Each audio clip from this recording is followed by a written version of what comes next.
What's up, guys? Welcome to Appropriate Culture. Today, I'm interviewing Donald. What's your last name? Saldana. Saldana. Word.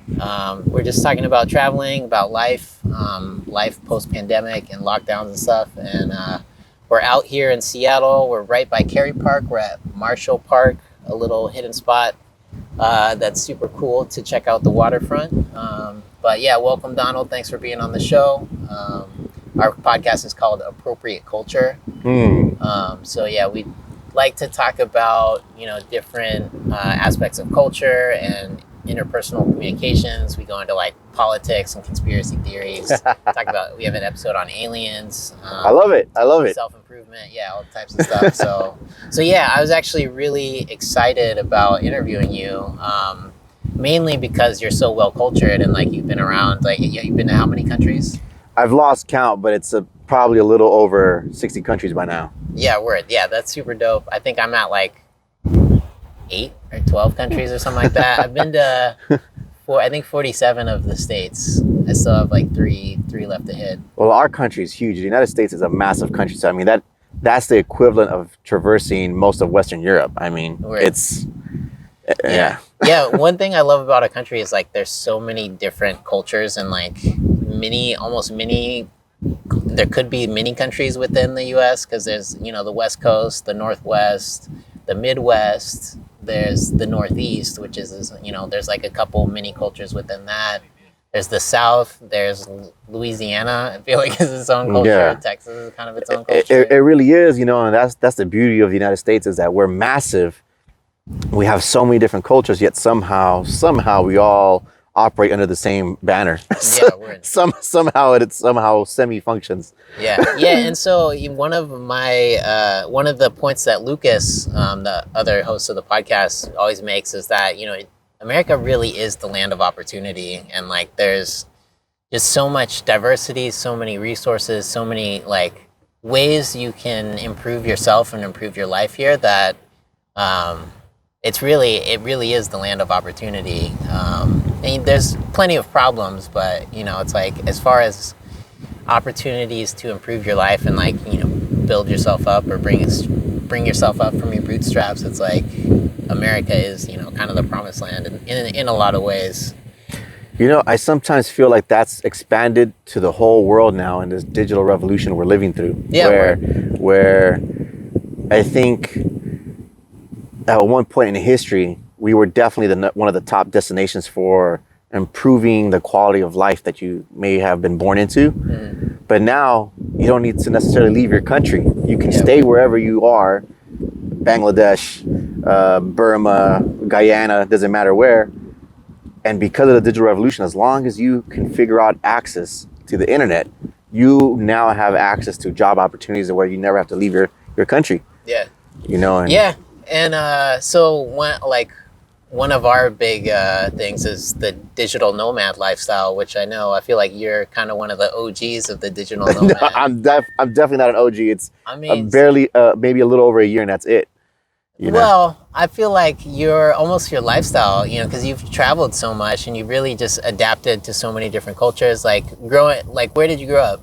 Oh yeah, well, growing up, predominantly I was born and raised in San Francisco, but definitely spent time in New York City and Honolulu, Hawaii. Or Hawaii, and graduated high school in Osaka, Japan, and. Wait, so how did you end up in high school in Japan? That's a very long story. I don't know how I can encapsulate it in a short version, but I'll try. Essentially, I was there for a dance competition, and in the dance competition, they have different tiers, rankings. Long story short, I win my first day at the competition. I lose my second day, and it goes on for 2 weeks. So basically, I was out by day 2. Okay. So I decided to just enjoy myself in Japan, and I spent a lot of money. And I wasn't very familiar with the conversion of dollar to the yen at the time because I was 16. And at 16, I don't know what I'm thinking in my head that my American $2,000, it's a million there when it's the opposite. It's this $2,000 became really more like 1,300 after conversion. At the time, the yen was a lot stronger than the dollar. Yeah, word. And I went broke really quick going out to eat and stuff. And eventually I was with a friend at a cafe, kind of like how we're just hanging out now. We're just shooting the shit and excuse, I don't know if I can curse. Oh, yeah, you're good. And just exchanging experiences. And he's like, how are you doing? And I was like, you know what? If I could be honest, I looked at my bank account when I was withdrawing money, and I think I have a lot less than I thought. And I think I have to go home soon. I don't think I can stay the whole 2 weeks, you know? I think I have to figure this out or ask family for money. It's going to have to be one of those two. And so eventually, what ended up happening was our conversation was interrupted by this Japanese businessman, and this Japanese businessman comes up to us, but very, very kindly though, and he's all like, "Sumimasen demo, American desu ka?" Which is Japanese for like, "Excuse me, but are you American?" I'm just like, "What?" Because at the time I didn't know any Japanese words, so I asked my friend like, "What is he saying?" He was Japanese, by the way. Oh, weird. And he's like, "Oh yeah, he's asking if you're American," and I'm like, "Okay, yes." Yes, I'm American. He goes, asoka. And he's like, would you like a job teaching English? Sakurimi no koko. Wakarimasu ka? And I'm just like, what in the world? And my friend's like, he's asking if you want to teach English. And I'm like, oh, I know I look old because at the time, even though I was 16, I looked like I was 24. I always had facial hair for a long time, guys. No, and so I was like, I'm sure you think I'm older, but I'm actually still in high school. So I can't, technically work here or back home in my own country, the United States. Even with the work permit, they have rules. Yeah. And he's all like, wakaru. Student exchange. Ne? Student exchange. Ne? Wakarimasu ka? And I'm like, student exchange? And I understood that much because he was saying it in broken English. And I was like, that's cool, but, I'm American. I don't have really enough money. He goes, daijoubu. So my friend was translating for all of that. He's like, daijoubu. Everything's okay. And long story short, he somehow connected me with a host family, which, by the way, is the Miyoshi family in Osaka. Love you guys. Hontoni sugoi ne. And they're awesome. And he hooked me up with the Miyoshi family, which is awesome. They're just so welcoming, incredibly welcoming. And I think they are a family who loves to host exchange students from other countries. No. And so the high school principal, who that man was, the Sencho something, he was so kind. He connected us. The family received me. They picked me up at the Osaka train station. And they were just like, they brought me into their house, and I basically became an exchange student there. What? But the funniest thing is I was working in Japan, but I don't know how they got around this. I probably shouldn't say too much of this. I don't want to get the school in trouble. I redact what I said about the high school name. Let's forget the high school name right now, actually. And I'm not going to say the name of the principal either. I don't want to get them in trouble. But basically, it's kind of sketch where I taught 4 classes of English as an assistant because I'm a kid. I'm not a real teacher. I've never taught in my life. And there's a real teacher there who's the Japanese man who creates all the curriculum, the syllabi, the lesson plans of the day. And he just had me talk in front of the class, like, read this, rido, onegaishimasu, rido. And I'm like, okay. I climbed the escalator. And he would say something to the kids for them to repeat. And the kids would be like, I climbed the escalator. And I'm like, oh shit, okay. And then maybe maybe the next day, he's like, oh, daijoubu, you can go to music class or cooking class, whatever. You don't have to come. But can you record your voice reading this paragraph? I'm like, sure. So he wrote out a lesson plan, and I would talk into the microphone, and it would record into this recorder. And then he would use that to play back an audiobook later on. Because back in those days, there weren't really audiobooks, so they used my voice with an American accent to record his audiobook he created to use years down the road. And so that was another one of my assignments. But basically, I never did science, I never did math, I never did literature or these academic courses in high school that I probably should have been doing. Instead, I was in Japan teaching English for 4 periods out of 7 periods. Another 3 periods, I did cooking, music, and sports, like PE, and I would just bawl over these dudes. Like, but in the classes were taught in Japanese. Everything was in Japanese, which is why I couldn't do any of the academic classes because I couldn't hang. But music, cooking, I could just just play around. In the cooking class? Oh, it was pretty amazing. They would make lots of soups. They would make. I'm trying to remember the names of some of the stuff they did, but it was a lot of soups. But I remember they made also something called, because it was Osaka. They were proud of Osaka foods. There was a lot of okonomiyaki, takoyaki. There's another one called jamon. These delicious plates that are from there, that are local there. and or variations of food that is eaten in other parts of Japan. They have their own take on it. Oh wow. And That's so cool. yeah, Osaka is special for that. Takoyaki is definitely from there, and so is okonomiyaki. Yeah, we're in. And yeah, and then, you know, PE, and that was it. And then that was my day, and I get to hang out with them after school. And 4 months later, I received a high school diploma from this school that will remain unnamed. and they gave me a diploma. But there's pros and cons to that, because as awesome as that is, and I come back to the US, when I submitted that diploma to my local community college, they now consider me an international exchange student. Oh. And I'm not. I'm still American. I never lost my citizenship or residency after 4 months of being abroad. And so they try to charge me up the wazoo. And so we need to at least be here at least a year to regain residency. I'm like, what are you talking about? Like, this isn't... That's nuts, yo. So that's not true. I found out later on that's not true for... if you're an American citizen, you leave for that much time, you haven't lost residency. So this dean of admissions at this community college that will also remain unnamed was very incorrect. However, because the diploma was from abroad, it was hard for them to understand my situation. It's not very common for an American to get a diploma abroad, and if they do... Yeah, I've never heard of that. And if they do, they consider that like, they think that you are, how would you say it? Like, you've lost your state residency, and so they need you to be in-state for in-state tuition, or also consider you out-of-state tuition. Oh, wow. And so because I couldn't prove I had lived in California very recently, I had to wait until I got like a cell phone bill or some kind of utility bill to show them like, hey, look, I live here. Oh, word. And so, but that just took a while. So I just took like another gap year, and I went to South America with my dad.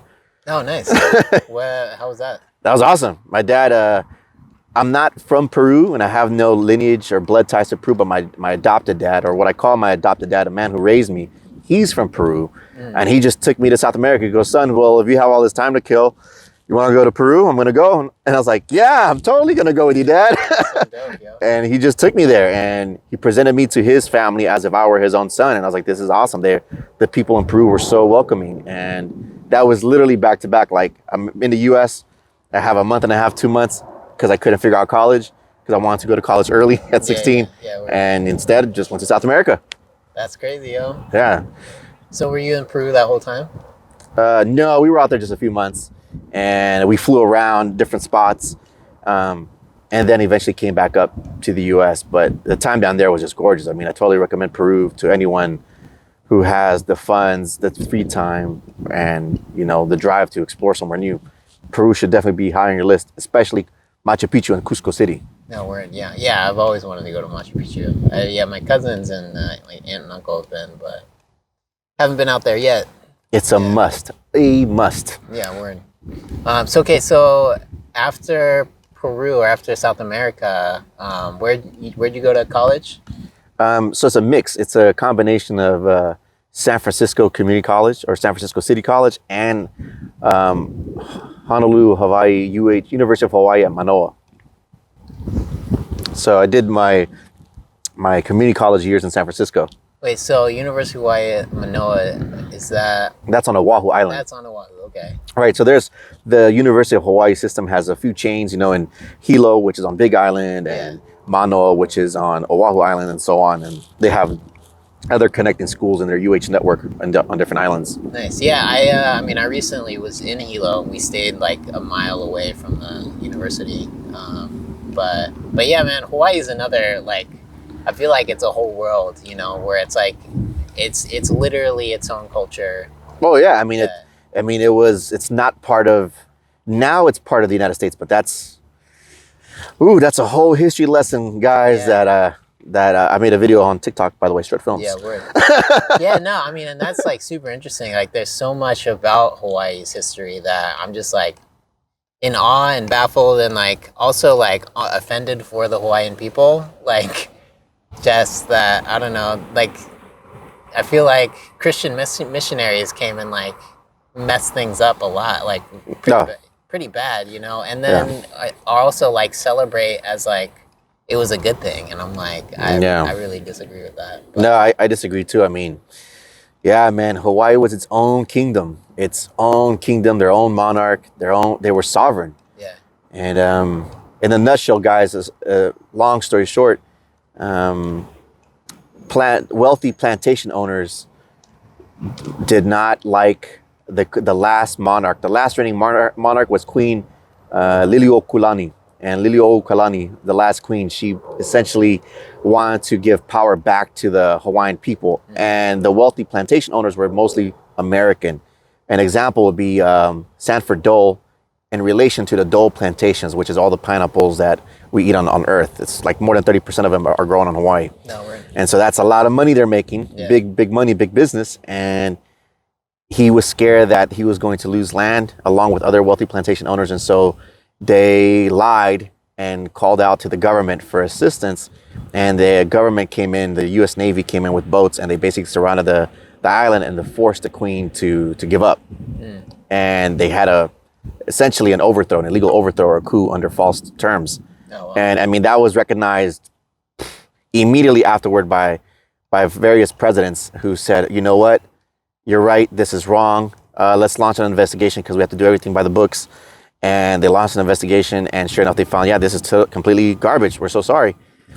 President dies, next president comes in, absolutely zero sympathy for what happened to the queen. And Queen Liliuokalani tried for years and years and years to get the power back and to make Hawaii independent again. Like, she tried for over a decade, her and her niece. Unfortunately, she, as many times as she flew to the United States to speak with presidents, they just were not having it. And her niece died at 24. And then after that, the niece kind of went into, the queen kind of went into, like, she kind of withdrew from public face. And however, she kept being active. Even though she withdrew from public face and public office, she still tried her hardest to give rights for the Hawaiian people. But the big reason why people, I think, should know about her and why she did what she did and kind of gave up the Hawaiian kingdom, because she didn't want any of her people to die. The United States government would have slaughtered the Hawaiian people, like, literally. It's literally guns and machine guns galore versus all she had was a royal palace and a few soldiers with guns, and the rest would have been doing what, you know? Yeah. It was just completely unfair. And so she did that to save the blood of her people. But she was hoping to stop that and then regain power later on. And she never could. She unfortunately never could. But when she died, she left all the money she ever had in her lifetime to the children of Hawaii. And it was called the Queen Liliuokalani Foundation. And essentially, it helps fund a lot of Native Hawaiians to continue to get education and so on. Right.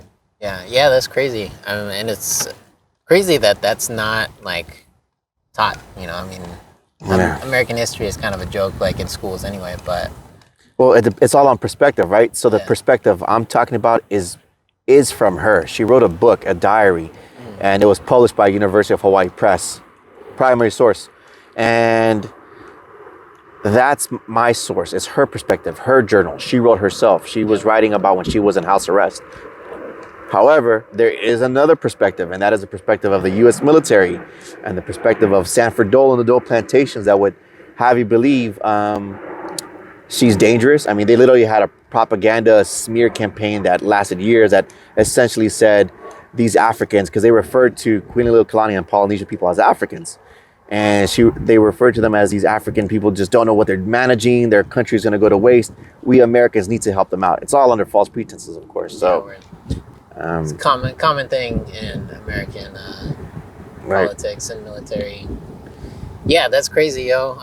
So what was your time in Hawaii like? Pros and cons to every country in the world, right? And Hawaii is beautiful. It really is paradise for a lot of people. If you know how to live off the land, I think, and if you love nature, I think that's the best place to live.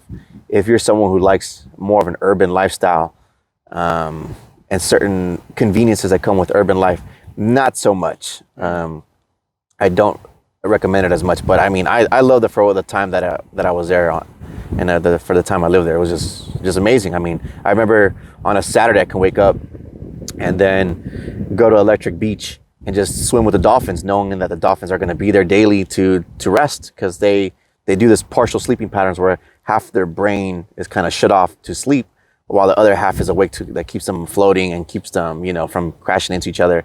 And then that brain switches, the other half can rest, the other half can stay awake, and they do that. and thus kind of intermittent sleeping patterns. Oh, wow. That's cool. It's crazy. Yeah, it's cool. And you can see that. You can just, whenever you want, any day of the week, they're there at Electric Beach on the west side of the island, of Oahu Island, that is. And yeah, that's just beautiful. You know, midterms come up and I can go to the beach and there's still a little bit of Wi-Fi and I can just study for my midterms on the beach and it's gorgeous weather. Okay. It's not cold. And it's like that every day of the year. But with paradise comes a cost, and that is usually the cost of living. It may not be as expensive as New York City or San Francisco or Hong Kong, but it doesn't mean it's not expensive for the people that live there. Yeah. And that's the sad part. You know, an avocado could cost you like $5, and a mango could cost you $4. You know. Yeah, and most of the like food and stuff is imported, right? Right, and even some of the food that isn't imported, because of regulations.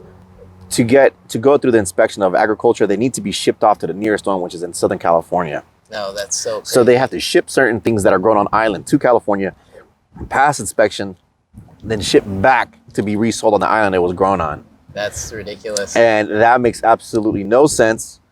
I mean, other than just because something is a law or a policy doesn't mean it's correct. It should be retweaked or retuned, so that if people aren't paying as much. Is that like the same for like stuff at farmers markets, or can you get like locally grown stuff? No. Farmers markets, you get locally grown stuff that haven't been shipped off. The problem with that though is because the farmer markets, the local farmers know how much produce costs on island. They'll probably mark it down just $1 under what's at the store. So you're still saving money, but they're not going to bring it all the way down to like mainland prices. Yeah, you know, it's like.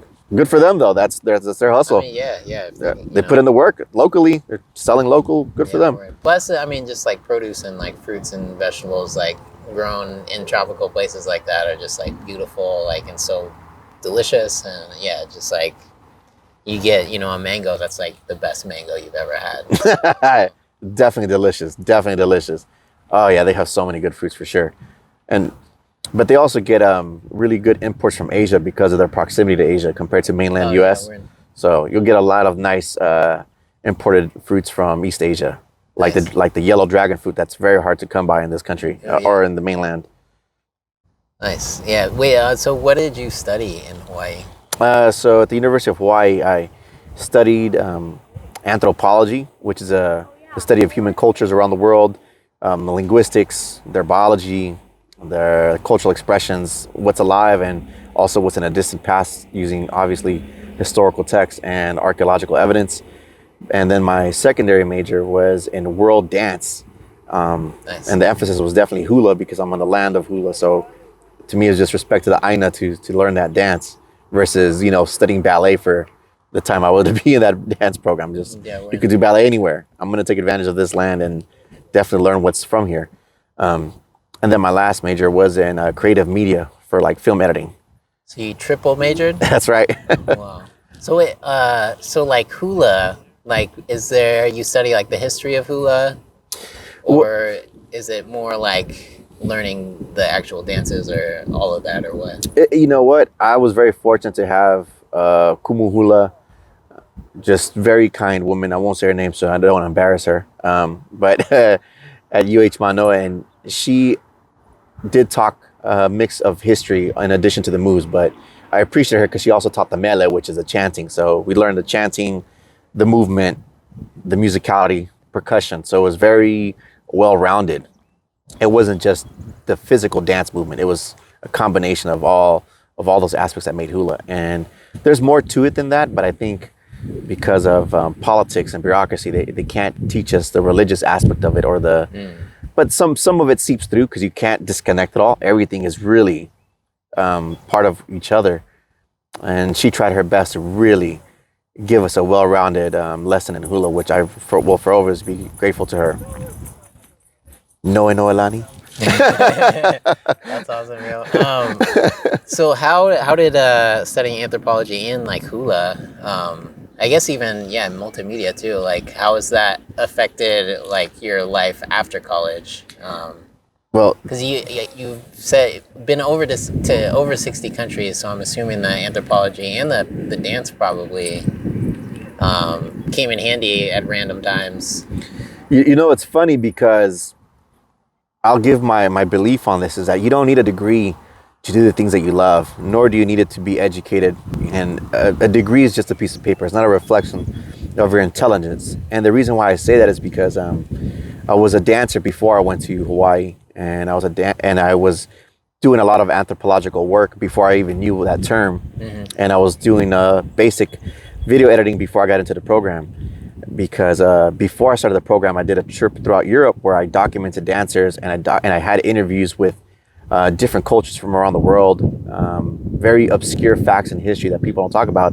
So I researched my own stuff on my trips, and that was before I ever attained any degrees. So if anything, rather than those degrees influencing what I did in life, my life influenced the degrees I chose to take when I was in college, to the point where I rarely studied. I knew the subject matter through life experience already. Oh, wow, nice. And that's one of the reasons why I chose those three subjects, because I already knew a lot of the information that was there. Yeah, that's dope. You know, and so it's kind of like someone who loves building and loves construction work, and eventually they want to go into civil engineering. Well, guess what? This guy has 30 years life experience on that one section of humanity. They go get a degree in civil engineering.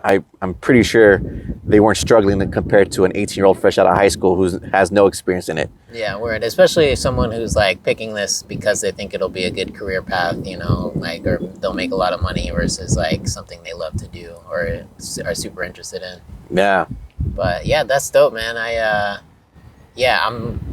feel like studying dance as a major would just kind of help you look at things differently, and even because I feel like dances can be connected to everything. It is to me. Dance is an expression of the human experience, and that's one of the reasons why I love it. It's, for some people it's spiritual, and it is for me too many times. But another thing that is, I won't say more important, but is equally as important, is that dance is a capsule of knowledge of whatever culture you're observing. And so you could pick any country in the world on the top of your head that you can think of. Japan has gagaku, has shamisen. These dances are forms of a Japan before Christianization, before Buddhism even sometimes, and it's preserved over this time. Therefore, it is an expression of their Japanese experience. And to learn some of these movements, you're literally looking at history. You're looking at these people's cultures through their lens. And that's one of the reasons why I love dance for that. And then, of course, there's that spiritual aspect of it, because people know that when you dance and you move and you exercise, it releases endorphins. It's an antidepressant. It's great for you. Exercise. Yeah. Also, you know, a point that Lucas actually makes pretty often is that, you know, he's recently gotten more into meditation, but you know, for years, like, I would talk about doing like qigong or just like meditating every morning, and you know, his form of meditation is dance, you know, and so it's like getting into that flow, that zone where you're just like, you know, feeling the music and just like letting it come out like that. I feel like if, you know, someone's not into meditation but they like to dance, like that's a really good way to segue. Oh, that's beautiful. I didn't think of that. Yeah. So yeah, I mean, I've definitely gotten there like through dance before, and you kind of, when you just let go and just like, you know, go with the music. Right. But yeah, it's also like kind of reminds me of qigong. Because with qigong, it's like you're essentially moving energy, and you're really like trying to relax your body and just feel the energy. And this is almost the same when I've been like dancing, where I'm like, you're basically just trying to shut your brain off and just like catch on to the wave, you know, ride the wave, or like just get into that flow where you're just feeling it. But yeah, I mean, it's funny when I talk to people about meditation, a lot of times people are like, oh yeah, I can't meditate, you know, it's too hard. Or like, no, I don't really do that, but like they do dance or even like cooking, you know, it's like when you get into a repetitive motion, you know, or even when you're driving, you know, and you get like, you are able to kind of just like relax your mind. I feel like that. Getting into the zone. Yeah, exactly. You know, and so it's like meditation doesn't have to be like this formal thing where you're like sitting and like shutting your mind off, and it's, you know, it's a lot of it's just like observing like your body and like your energies and like even your thoughts. You know what? I'm happy you mentioned that it doesn't have to be this strict, rigid thing. What are other forms of meditation that you would recommend to people who think that's the only way to do it? So a great one for kind of all ages is coloring. So coloring. And it's actually been proven through studies that, you know, if you're coloring and really get into it, it's your brain essentially looks the same on like through like brain scans as if you're meditating. So it's like getting into that, you know, it's like I have friends who are artists who just love drawing, and it's like just sitting and getting into that where you're coloring or drawing, making a little sketch, it, you know, it allows you to engage your mind enough, but like not in a way where you're like thinking about, you know, some crazy subject. So yeah, yoga or qigong, coloring, or even just listening to music, like classical music's a really good one. Just like kind of helps you relax. And yeah, so I think if you're starting out meditation, like just start with a few minutes, and you know, if like even 5 minutes is like too intense, and just do it every day. Just try to listen to music, you know, for like 10 or 15 minutes, and just observe the music. Like don't try to think, like stop your mind or, you know, not think. But yeah, I mean, dance, it's like especially if you do a specific kind of dance, I mean, that's a great way to get into it too. Yeah. I wonder if sometimes partner dance has a little extra something opposed to dancing by yourself, because when you do partner dance, oftentimes when you squeeze someone or you're touching someone for long periods of time, it releases oxytocin. Some people call it the cuddle hormone. Oh, yeah. And it's a natural antidepressant, but it also gives you like this weird feeling of euphoria of just like feeling super high on the clouds. And your body naturally produces that without you having to do drugs. Yeah. You know?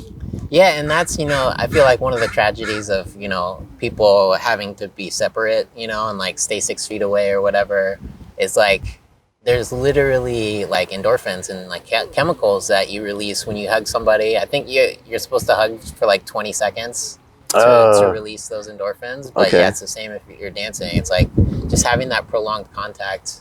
I think is definitely one of the best antidepressants, but also a good way to just like help people, you know, de-stress and like not be so filled with anxiety, you know, and also like interacting with people. I feel like one of the tragedies right now is people are afraid of each other. Yeah. You know. So yeah, I'm like, I really think things like dance or massage, or, you know, things where you like have prolonged contact, or even cuddling, you know, and even if you have like a pet and you're just, you know, sitting there like cuddling with your pet, or, you know, petting your dog. I feel like that's probably one of the best ways to improve your mood and like de-stress. I never thought of that. That's right. Being able to spend some little snuggly time with your dear pet. Oh man, that's a good idea. That's a good one. Yeah. Yeah, I mean, it's like probably one of the best free antidepressants. Yeah. But yeah, man. So where, like, out of everywhere you've traveled, like, where are some of your favorite places? Oh man, this is tough, man, because there's a lot of beautiful places on Earth, and my top places are for different reasons. But in no particular order, I would say like top 3. Can I do a top 3 instead of just one? Yeah, you can do top 5, top 10. Okay, but definitely in the top 3 or top 5, in no particular order, would be La Marsa Plage or Sidi Bou Said, which is in Tunisia, North Africa. That's definitely high up on my list. I hope I don't ruin the travel industry and have too many tourists go there right now.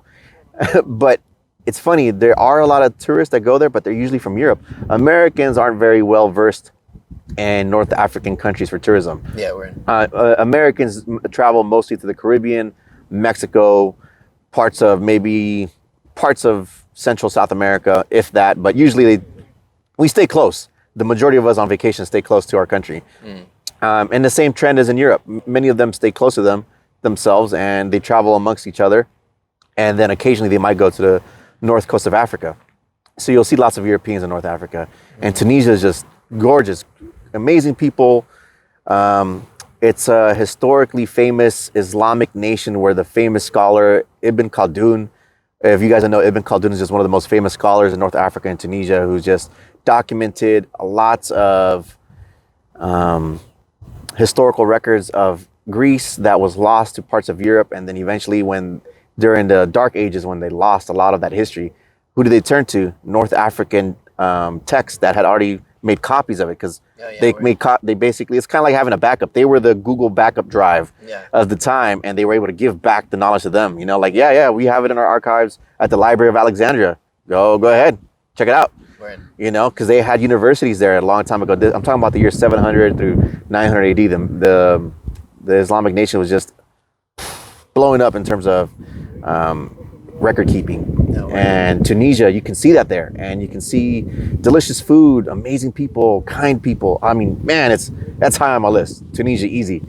The whole country of Tunisia, but Sidi Bou Said and La Marsa Plage will probably be my favorite. My next one will be Croatia, and I would say a mix between Zagreb and Dubrovnik in Croatia, which is near the Adriatic Sea, and this is gorgeous. Imagine everything Mediterranean that you might know of Italy and Greece combined with Slavic cultures when they were part of the former Yugoslavia region. Man, they have such a beautiful blend of many cultures there. And it's great food, great people, again, kind, warm-hearted people. Infrastructure is amazing in terms of trains and transportation and conveniences of life. And there's a lot of great beaches in Croatia, right? Oh yeah, all along the Adriatic coast. It's gorgeous there. Right. I'll say I loved Japan. That's in the top 3 for sure. Tokyo and Osaka. I mean, man, it's really the whole country. Yeah, Tokyo, Osaka, Nagoya, Fukuoka. I mean, small villages like Obamashi. Yes, there's an Obama city town in Japan. Right. And you will see the statue of Barack Obama at the train station, and little cookies that are shaped like him sold. Yeah, it's a trip, you know, whether it's a small town or big city. It's just, there's a reason why they rank like top 5 safest countries on earth according to the Global Peace Index. They're just crazy safe. It's one of the few places on earth I've ever left my backpack on the street, forgot about it, and the day after it's still there. You know, that's unheard of anywhere in our country. You know, you ask a woman here in the United States, does she feel safe walking at midnight in any major city? The answer will most likely be no. And again, major city, not a small town. Over there, doesn't matter if it's a big city or small town. You could be a woman drunk at 1, 2 in the morning and no one will harass you. No one will bother you. No one's going to ask if you need help. No one's going to try to come to your rescue or molest you. It's just incredibly safe. And it's a beautiful country. Lots of rules, but it's dope. It's dope. And man, the list goes on. There's just so many beautiful places to see on earth. I mean, it's tough to pick, you know, like a one spot, but definitely top 3, top 5, top 10. Yeah, there's so many places I recommend that people should go to first before others, for sure. Nice. To build up your traveling confidence. Word. I mean, that's a big part too, because I think it's such a tragedy when people who like aren't used to traveling like finally go on a vacation and then they like stay at the hotel and go to like the few like tourist restaurants, you know, maybe some tourists, like tourist attractions, and then go home and it's like, you saw all the like touristy stuff that you could have experienced, you know, watching a YouTube video, but like learning the rules and the customs of the place, you know, it's like that was something that I learned very like vividly in in Paris, because, you know, I was really determined. Like I spoke French, you know, I speak French, and that's cool. Like, so I was able to kind of fit in, and like I got my French accent down, so like people wouldn't know I was American. But yeah, it was like we'd be on the train, and then, you know, I'd be sitting there with my friend Max, who also is like basically fluent in French, and then we're like chilling, and then this loud group of Americans comes on, and he's just like disrupting everybody, and all the French people are just like, man, these stupid Americans, and we're just like, these stupid Americans, you know, it's like we get a bad rap wherever we go. We really do. But you know, it's like if you learn the customs, like you go in to someone's shop, it's like it's their family shop. You go in right when you walk in the door, you say hello, you know, and then like that's it. Like, you know, in Paris, you do that, and then when you get to the register, like, you say, like, hey, thank you, I'm ready to check out. And then they're very nice, you know, and like, and will be very helpful. But if you come in as an American, like, you know, don't acknowledge the person whose shop it is, and then come in, don't even say hi when you're gonna check something out. You just put it on the counter and just like, yeah, I want this. It's like, they're just like, what? Like, you just came into my shop, you didn't say anything to me.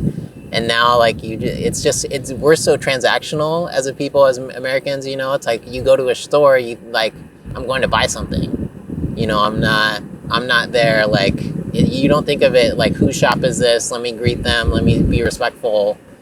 So yeah, it's like, really anywhere you go, as long as you pay attention to the customs, like, Right. you'll be fine, and they'll, You know, respect you. You touch on a good point, because that's something that I found very common, not only in Europe, but parts of Africa, Middle East, Asia, especially Latin America. It's huge, where to not say hello or greet someone, a simple buenos dias, bonjour, ohayo gozaimasu, whatever the language could be, where you just say good morning, is very insultful, very offensive. But it's common in our country. Yeah, it's that's just how we do. You know, I don't know why that is, though. Why in our country we don't have that basic greeting to everyone in a room. Like, I remember being in Japan and getting talked to later on because I didn't acknowledge every single last person in the room. And the same thing happened in Peru with my dad, when he told me scream louder so that everyone can hear you in the building, not just the two people here, but the people in the back. Like, scream out buenos dias. I'm like, okay, buenos dias. And then sure enough, everyone in unison said it back to me. Oh, wow. You know, same thing in Japan. I walk into a room, I'm like, ohayo gozaimasu. Everyone bows and says it back to me. Ohayo gozaimasu. At the same time, but we don't do that here in the United States. I say good morning and it'll fall on deaf ears. No one responds back. Well, what's funny, especially in Seattle, like, because like, people like don't even make eye contact here, you know, and that's like, I mean, something I guess there's multiple cultures in Seattle, because I noticed at a very early age, like, you know, when I'd pass like older black people on the street, you know, I'd like make eye contact and they would nod, you know, but then I like go to you know, some other family, and I'm like passing them on the street, like, people don't even make eye contact. So we're like, you know, and then I went to college in Atlanta, so I like was used to, you know, people greeting each other. So I'd come in, you know, I still do it. Like, I'll see someone, a lot of times they're, you know, like off in their own world, and I'll be like, hey, good morning. And then they like jump at, they're like shocked that, you know, someone said hello. And like, sometimes they'll like make eye contact and immediately look away, where I'm like making eye contact as my cue to say hello. So yeah, I mean, but it's a cultural thing, you know. It's like, and then the Seattle freeze is, you know, something that people believe in here, where it's like, they think, I mean, I think it mainly is because people here are introverted, but it's like, people say Seattle is cliquey and people aren't friendly, but our culture is just different, you know. It's like, people usually have tech jobs, and so they're a little more introverted, and so it's like, we're not as like upfront, you know, very cordial. So, and then yeah, it's like, I think also the infrastructure, the engineering of this city also doesn't lend itself to socializing either. I mean, you go to parts of the world, or even parts of our country, some places have these plazas, these centers of where people congregate and gather and exchange ideas, information, and there's things there to keep people busy. You know, at one point in American history, that used to be the mall. That's gone down the drain, so forget about that. So in this city, there really isn't that space that invites people for just locals to just come out and hang out in the masses. Yeah. And except in the summer, there's literally about 2 months in Seattle where it's like people are out and friendly, and we literally have all of our, like, I would say 70 or 80% of our festivals happen between like the very end of May and the very beginning of September. And most of it is concentrated in July and August. Like, even like 70% of that is in July and August.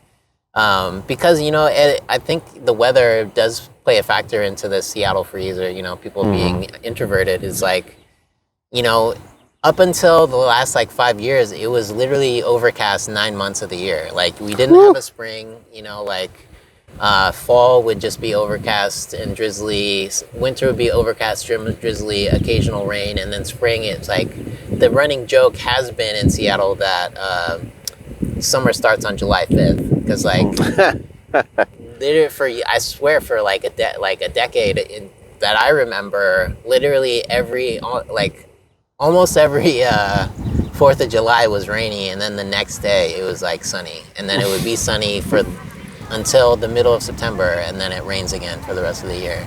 Yeah. I was here for one of those years, and it was gorgeous. I loved sunset at 9 and 10 p.m. I look forward to that again. Yeah, so I'm super excited about the summer in Seattle this year. So all right, so I think we should probably wrap up pretty soon. Okay. But I do have a couple more questions. I know you're very well read, so do you have any like book recommendations or life-changing books that you would recommend? Ooh, life-changing books. Yes. There's one I recommend to anyone who seriously wants to be critical of not just the academic world and academia, but also how you yourself want to take in information of the world around you. That book is called Pedagogy of the Oppressed by Paulo Freire.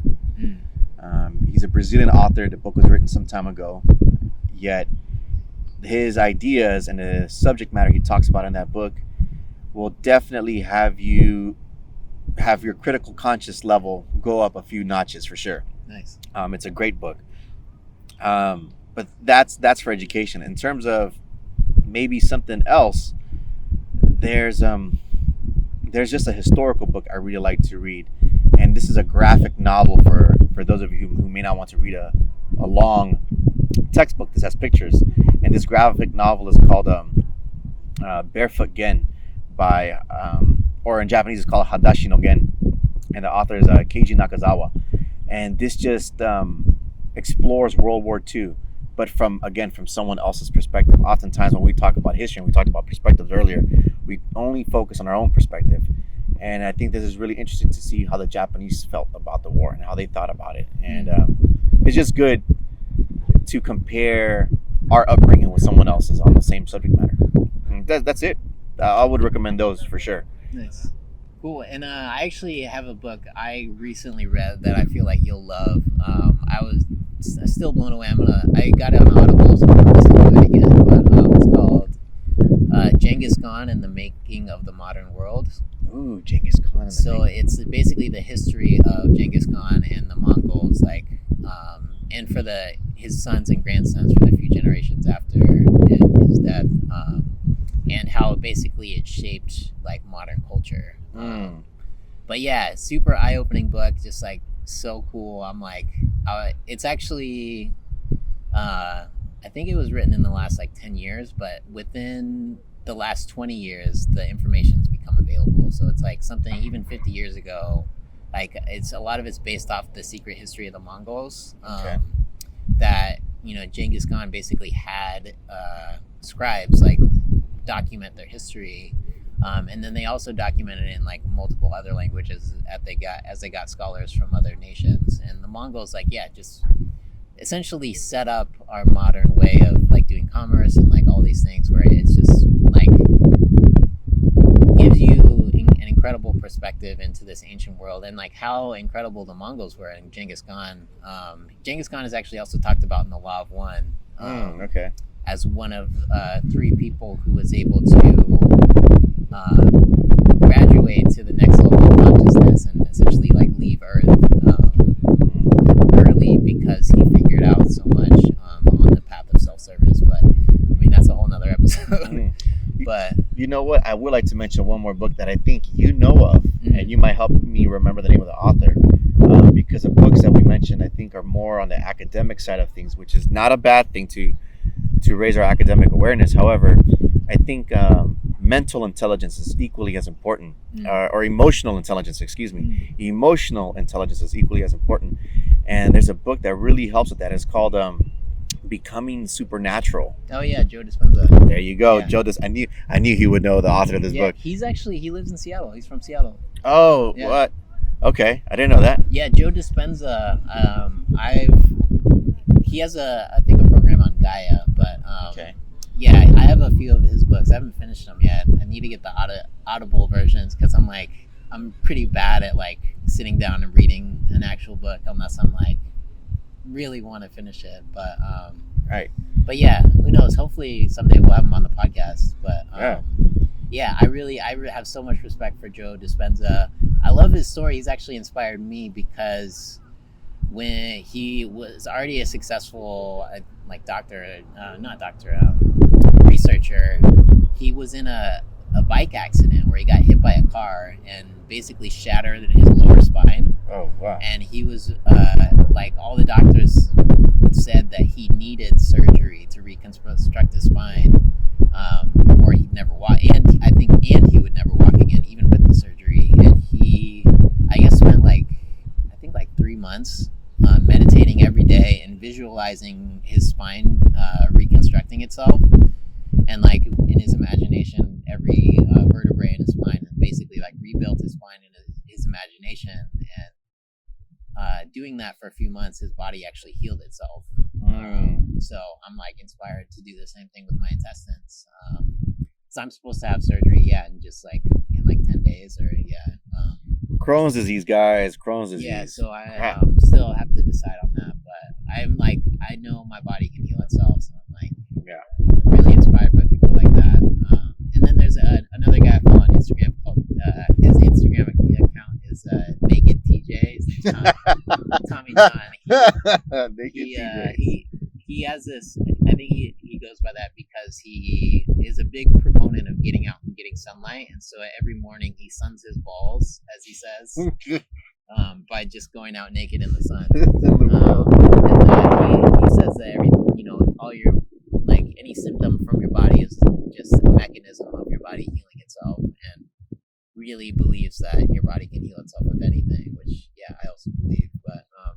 But yeah, man, thank you so much for taking the time to. Oh man, thank you for having me. I love this guy. If you guys don't know, he was the chef at a school that will remain unnamed, and he brought plant-based food that had not been seen before at this particular school site where we worked together. I was a teacher, he was a chef, and man, I miss those meals, guys. I miss those meals. Good food. Yeah, I miss those days. I mean, that school is just such an incredible place of so many highly educated and very diverse people coming together, mostly women. Right. But yeah, I love education. So. The education. So yeah, well, thank you. Thanks for joining us, everybody. This has been Appropriate Culture. Donald Saldana. That's correct. Said it correctly, yeah. So yeah, thank you again, Donald, and definitely check him out. I'll be posting links of his Instagram and TikTok and YouTube, Strut Films. So yeah, thank you, and thank you all for joining us. So see you next time. Peace. Thanks for watching this episode from Appropriate Culture. If you want to watch other episodes, make sure to make your way to appropriateculture.com. You can also hang out with us in other social media platforms. They're all in the link in the description.